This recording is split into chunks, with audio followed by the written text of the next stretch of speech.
Listen, every year after the thaw, when it starts getting warm, the sun starts shining, the birds start chirping, you women, you get together, you have a meeting, you have a Zoom call with like 8.7 billion women, and y'all agree the way you're going to manipulate men for the upcoming season is with those sundresses. You've planned, you've plotted, and now it's story time.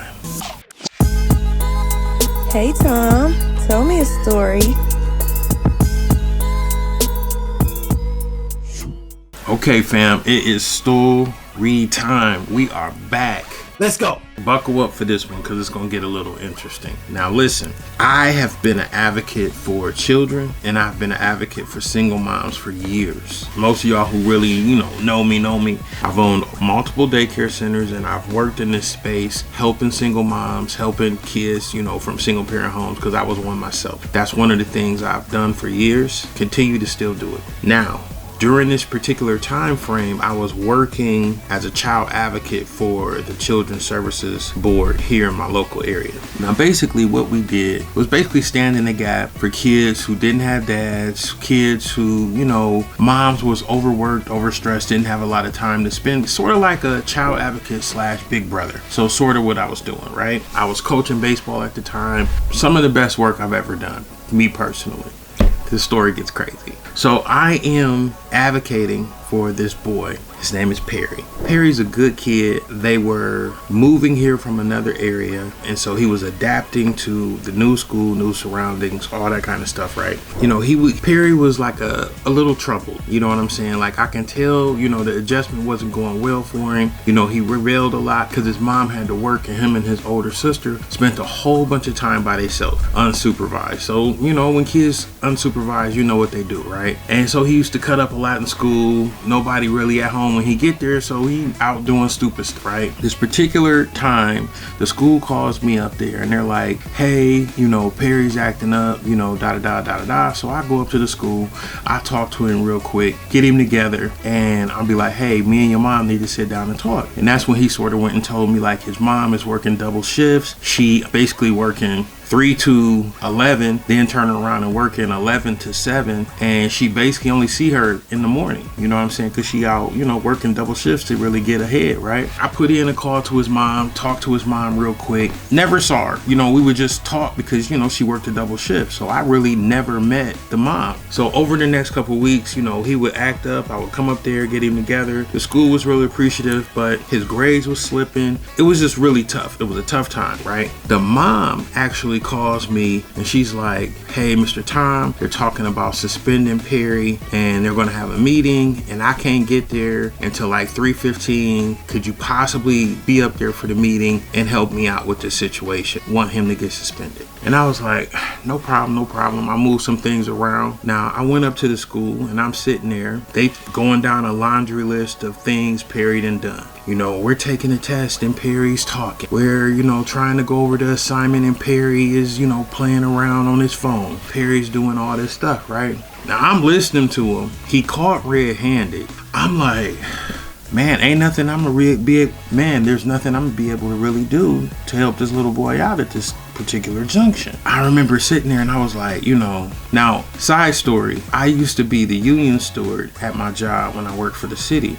So I'm used to defending people who totally wrong, right? You know what I'm saying? So I know people who be like, totally wrong, and I still be, put my lawyer hat on and do what I can. But in this particular situation, man, this little boy did all the stuff that they said. So it's like, man, I don't know what I'm gonna do. So I'm sitting there, 3:15, 3:20 roll around, and I'm listening to all the stuff the principal's saying and the counselor there and a couple of the teachers, and it's a whole like injunction, right? Perry's mother walks through the door. Family, come closer, family. Perry's mother is bad. I'm talking bad. I'm like, I turn around like, I'm looking at Perry, and then I turn around and just open the door and I'm like, God damn. Thick.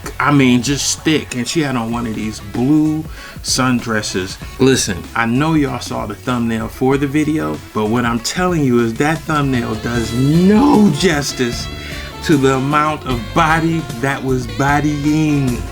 I'm telling y'all, like, crazy, right?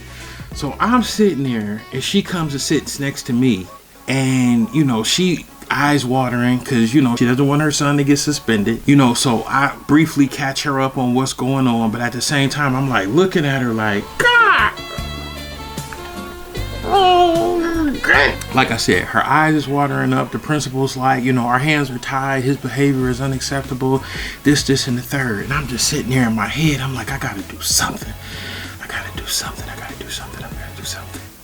Then I was like, ding, ding, ding. It went off in my head. So I'm like, before we move any forward in this situation, is there a copy of Perry's IEP here? Now, for those who don't know, IEP is an individual education plan. When a child is troubled or they got some type of issues or something like that, they come up with this plan and they put all this stuff in there to help the child succeed on a normal basis, right? In my head, I'm like, gotcha. The mom, she's like, huh, I know that he has an IEP, but, you know, did you guys already talk about it and this and the third? And the principal was like, no, because we you know, these are more behavioral problems, this and the third, so we never brought up the IEP. And so then I was like, okay, Swoope, it's time to go into full lawyer mode. So I even pulled out my hand gesture. You know, when you do this right here, that means you know you fucked up, right? You know you fucked up. So I did this. I put this on the principal's table, and I leaned in, and I was like, okay, so right here in this complaint that you have right here, section 4, article 7482, you said that Perry was cutting up during test time. According to his IEP, Perry's not even supposed to be in the room when they're taking the test. He's supposed to be sitting out in the hallway taking a modified test with only a quarter of the questions on it. So he was never supposed to be in the room during testing, ma'am. The mom clenched my arm from the side and she was just like, oh, I didn't even know that. And she, you know, she started wiping her eyes like, you know, this is turning in her favor. Then I went deeper. And I was like, right here on your second complaint, you know, of Perry, you know, doing this, you know, acting up here during this situation, during this time frame, Perry's supposed to be with his tutor going over his assignments in a whole separate room, ma'am. Was this not carried out? And the principal's like, well, you know, Perry's behavior is still just unacceptable.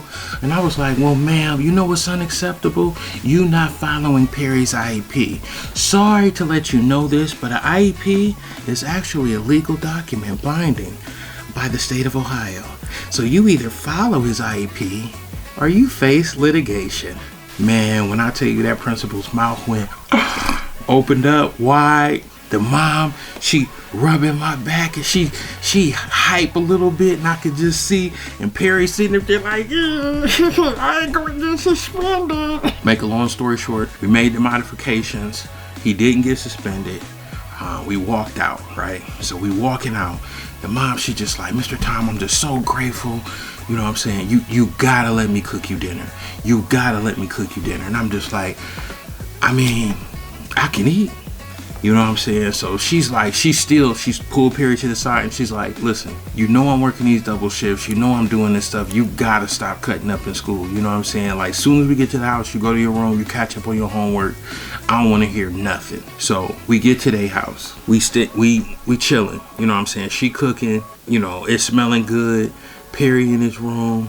And she just like, she's standing at the stove and she's cooking. All of a sudden she just start crying. And she's just like, nobody has really ever stood in the gap for me or my kids. And it's just been entirely too difficult. And I just been working so hard. I am just so grateful for you, Mr. Tom. You know what I'm saying? And she turns around and she walks up to me and like puts her hand in the middle of my chest. And she just like, I am just so grateful for you right now. And you are just a blessing. And I'm just like, no problem, no, calm down. You know what I'm saying? And, you know, she starts like, she puts her hands like on my waist and she's just like, you just don't know what you've done for me and my child right now, right? Now, I'm trying to keep everything together at this point because this woman is thick. I'm talking titties, ass, waist, just soft, supple, milk and honey skin. I'm just like, it was perfect. Perfect. She is pressing me, right? DeLamonte was on go. So she, you know, got her hand in the middle of my chest. She's super close to me. She pulls her hair back and she goes down.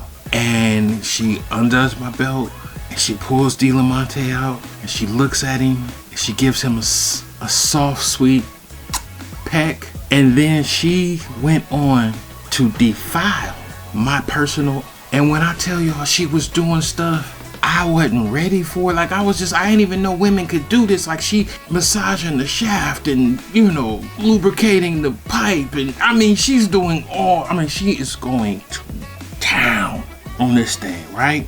I am head spinning. Did not think this was gonna happen, right? She turns around, lifts the back of that dress up, and she's like, just put it in. I mean, and it's just, listen, adults things happened multiple times that evening.